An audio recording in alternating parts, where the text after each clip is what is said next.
네, 여러분 안녕하세요. 네, 영풍 정미를 말씀드립니다. 자, 지금은요, 영풍 정밀이 그 이틀간에 거쳐서 이제 공개 매수 끝나고 급등했다가 그 다음날 아침까지 급등을 했다가 물량을 때려 맞고 다시 급락을 했거든요. 자, 이거는 우리가, 일단 그 원인을 어느 정도 알면 앞으로 상황에 대한 예상이 좀 가능할 수 있지 않겠나, 그렇게 좀 판단이 들어요. 그래서 이 원인 측면에서 우리가 어떤 요인 때문에 이런 현상이 발생했는가, 이거를 좀 이렇게 연구를 해보고 판단을 하고 그 다음 수준을 생각하는 게 필요할 것 같습니다. 제가 이전 영상에서 바로 이전 영상에서 말씀을 드렸다시피 금요일장에서는 역시 그 장 시작해서 9시에서 9시 15분 사이에 매도를 좀 때리고 차익 실현을 하는 쪽으로 접근할 것을 주문을 드렸지만, 자, 그 결정이 결국 옳았던 것이고요. 여하튼 뭐 그거는 지나간 상황이니까 차후 상황을 우리가 생각해보는 그런 시간을 가져보도록 하겠습니다. 그리고 어떤 기업이 이 수년간 적자에서 흑자로 크게 반전한 기업은 큰 시세를 냅니다. 네, 그래서 요거를 이 실적주를 제가 영상 후반부에 말씀드리니까 이건 여러분들 꼭 놓치지 마시기 바랍니다. 자, 그럼 영풍정밀 바로 말씀을 드리는데 구독, 좋아요, 알림 설정 대단히 감사드리고 있습니다. 앞으로도 많은 성원 부탁드리고요. 자, 우리가 그 영풍정밀의 이런 그 급반전과 급락에 대해서 그 원인은요, 제가 볼 때는 그렇게 생각을 합니다. 뭐, 장내 매수해가지고 뭐 지분 경쟁 이렇게 얘기를 하지만 이전에 영상에서 말씀을 드렸다시피 영풍정밀은 이미 고려아연 측의 승리로 끝난 상태란 말이에요. 그러니까 추가적으로 뭐 지분 경쟁 때문에 고려아연처럼 뭐 장내 매수를 해서 그 지분 경쟁권 때문에 목요일 날 급등을 했다. 이렇게 보기는 어려운 거라고 말씀드렸어요. 그러니까 목요일의 급등세는 우리가 상식적으로 이해가 가기 어려운 부분이다. 네, 이 부분을 분명히 이제 말씀을 드렸습니다. 네. 그래서 결국 이제 금요일장에서는 장 시작해서 차익 실현을 하는 게 결국은 이제 옳았던 부분인데, 여러분 이걸 한번 생각해 보실 필요가 있습니다. 네. 자, 여러분 이 금감원 전자 공시를 보시면은요, 영풍정밀과 관련해서 이제 공개 매수에 대해서 설명이 쭉 나와 있습니다. 근데 여기서 우리가 결제일을 주목을 하셔야 됩니다. 그러니까 이 10월 23일이라고 하는 것은 공개 매수가 끝나서 그 공개 매수를 신청한 분의 주식이 영풍정밀 쪽으로 입고가 되는 날이고, 그리고 영풍정밀에 대해서 공개 매수를 한 주주들한테 대금이 지급이 되는 날이라 이겁니다. 그게 바로 결제일의 의미라고 볼 수 있습니다. 그렇다면 이 10월 23일에 지급받은 그 공개 매수 청약해서 지급받은 분들은 다시 한번 이제 영풍정밀이 크게 내려왔던 시점에서 뭐 이를테면 요런 정도 시점에서 아, 공개 매수 당한 가격보다 그 15,000원 정도 크게 폭락을 해 있는 상태이기 때문에 다시 한번 또 매수를 해서 차익을 내려고 하는 그런 심리가 커지는 때가 요때입니다. 그죠? 그러니까 요때 이제 그런 매수세가 들어오면서 고려아연도 상한가 치니까 이제 같이 목요일날 급등을 했던 것이고요. 그 매물이 그 차익 매물이 금요일장에 시세를 아침에 또 쭉 주니까 거기다 대고 매도를 때리고 분차트입니다. 나온 거라고 저는 생각이 듭니다. 그런 건의 매매가 발생했다라고 생각이 들어요. 그러니까 제가 이전 영상에서 말씀을 드린 것처럼 금요일날 오전 시초가 근처에서 털어내는 것이 역시 맞았던 결정이라고 생각이 듭니다. 자, 그렇게 이제 우리가 원인을 어느 정도 알았어요.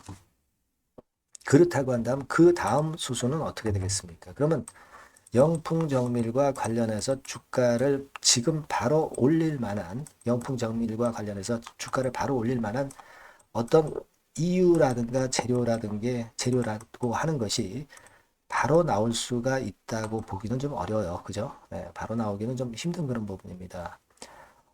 그래서 물량을 사실 이렇게 들고 계신 분 입장에서는 아직까지는 금요일장 시세보다 좀 위로 다시 좀 올리는 그런 상황이 발생할 때는 비중을 축소를 하는 게 기본적으로 맞다라고 봐야 됩니다.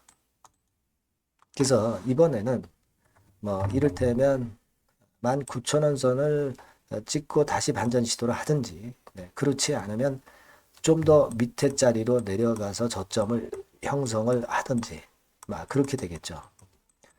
그렇게 될 겁니다. 그러니까 일단 영풍 정리에서 여러분들이 만회를 하시려면은 일단 그 축소를 그래도 좀 하시는 것이 지금으로서는 당연한 결정인 것 같고요. 그런 연후에 저가 재매수할 타임이 된다고 한다면 제가 그때 사인을 드리면 되죠. 그죠? 네, 저가 매수할 수 있는 상황이 된다. 그렇게 일단 생각을 정리하시는 게 낫지 않겠나 이렇게 판단이 들어요. 네.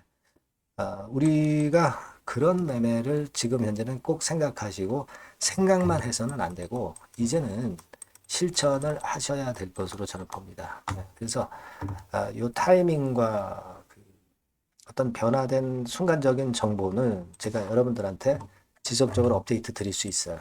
네, 여러분들은 영풍정밀 이렇게 문자를 꼭 이 번호로 주시면 제가 끝까지 케어를 한번 해볼 겁니다. 아시겠죠? 그렇게 해서 우리가 영풍정밀 매매를 앞으로 해 나가는 것이 제일 좋은 방법이에요. 그렇게 말씀드립니다. 자, 그리고 제가 실적주 말씀을 좀 드렸죠. 이 실적주는 꼭 한번 참여를 하실 필요가 있습니다. 이걸로 대박 한번 내는 그런 매매를 좀 하셨으면 좋겠어요. 지금 말씀드릴게요. 네, 여러분 요즘 시장 한숨만 나오죠, 사실. 뭘 사도 그렇게 쉽지는 않아요. 자, 이럴 때는 여러분은 실적주를 하시는 거예요. 실적주. 이게 결국 돈이 됩니다.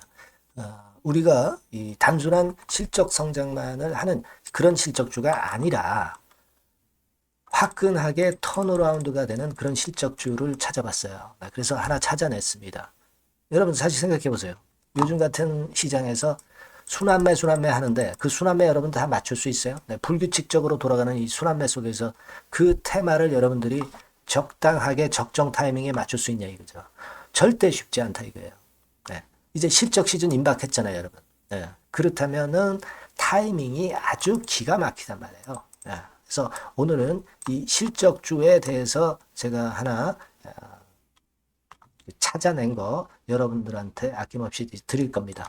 자, 이 실적주는요, 서비스 쪽하고 이제 소비재 섹터에 속해 있다. 이렇게 보시면 되고요. 가격대는 이제 부담이 없는 선이에요. 8,000원에서 15,000원 선. 그리고 시총은 아주 크지 않습니다. 적당하게 중간치 정도 된다. 이렇게 보시면 돼요. 시총이 5천억에서 한 9천억 정도 범위. 이렇게 보시면 되고요. 자, 투자 기간은 뭐 몇 개월 이렇게 기다리지 말고요. 빠르면 1개월. 뭐 1개월 이전에도 될 수 있고요. 1 내지 2개월 정도 그렇게 잡아주시면 될 것 같습니다. 목표는 더블이에요. 예전의 영업이익보다 훨씬 이번에 날 거로 그렇게 보지만 제일 보수적인 가격이 더블 가격이에요, 여러분. 아시겠죠? 이 정도 보시고 대응하시면 될 것 같고. 그럼 여러분들 궁금하시잖아요. 주봉, 차트, 뭐 월봉 차트, 일봉 차트, 이런 것들 보고 싶으시잖아요. 그래서 공개를 해드리는데, 자, 여러분, 일단 먼저, 요게 이제 일봉 차트입니다. 일봉 차트인데, 오늘까지 일봉 차트는 아니고요. 얼마 전에 일봉 차트입니다. 되게 이런 흐름으로 가다가 여기서 살짝 이제 고개를 든 정도예요. 아주 적절하죠. 아주 적절하고. 주봉 차트도 한번 볼까요? 주봉 차트는 이런 정도입니다. 과거에 여기서 이렇게 내려와 가지고 바닥을 계속 팠죠. 바닥을 파고 여기서 팔 것 같이 하면서 내려갈 것 같이 구덩이를 팠다가 여기서부터 이제 치고 올라오는 거예요. 주봉 차트도 확실히 생바닥임을 그대로 나타내주고 있습니다. 월봉 차트 보면은 월봉 차트에서도 확인이 되지만 바닥이 만들어지고 있죠. 그래서 이제 막 출발하는 종목이에요. 이미 급등한 종목은 소용이 없단 말이에요. 자, 이런 메리트가 있고, 자, 또 하나는요, 여러분, 영업이익 가지고 비교를 한번 해볼 필요가 있습니다. 요거 한번 보세요. 요때가 2018년의 주가 수준인데요.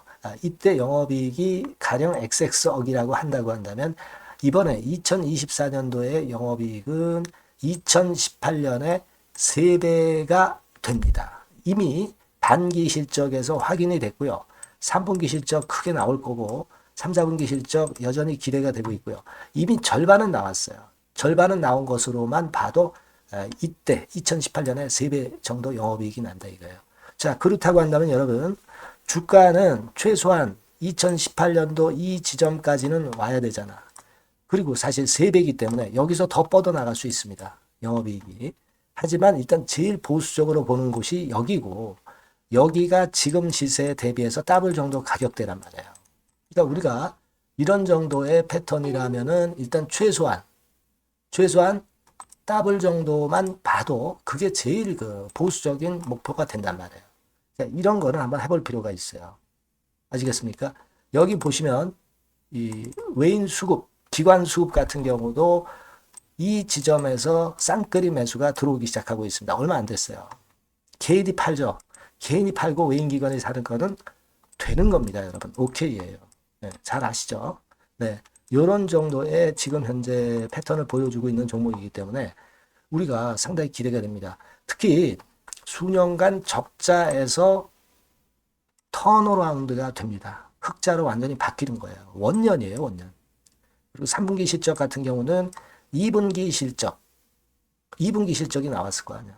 이 실적의 3배 정도가 예상이 된단 말이에요. 네, 엄청나죠. 네, 그리고 작년엔 적자였고요, 당연히. 그리고 가장 중요한 건데 중단되었던 대박 기대 사업이 다시 날개를 펼치기 시작하는 원년이 되고 있고요. 특히 그 제주도의 대박 사업은 이게 한 달간 수백억 매출이 이미 돌파가 됐습니다. 그러니까 이 제주도 사업만 해도 한 달간 수백억이다 이런 얘기입니다. 그럼 다른 사업까지 포함이 된다면 엄청나겠죠. 네. 아까 보신 바대로 그리고 외인 기관이 집중 매집하고 있고요. 아까 보셨다시피 차트에서 보셨다시피 생바닥에서 모든 이평이 수렴한 이후에 고개 들고 있어요. 자, 요거는 여러분들 꼭 하셔야 돼요. 그러니까 여러분들은 실적주라고 문자를 주세요. 네. 실적주라고 문자를 주시면 제가 최선을 다해서 여러분들을 도와드릴 겁니다. 이번에 바뀐 새로운 번호 이걸로 실적주 이렇게 문자를 주시면 제가 최선을 다해서 매수부터 매도 그리고 중간에 주가 AS까지 계속 업데이트해서 드릴 겁니다. 여러분 이 종목 꼭 해서 대박 한번 꼭 내시기 바랍니다. 실적주라고 보내주세요. 네, 감사합니다.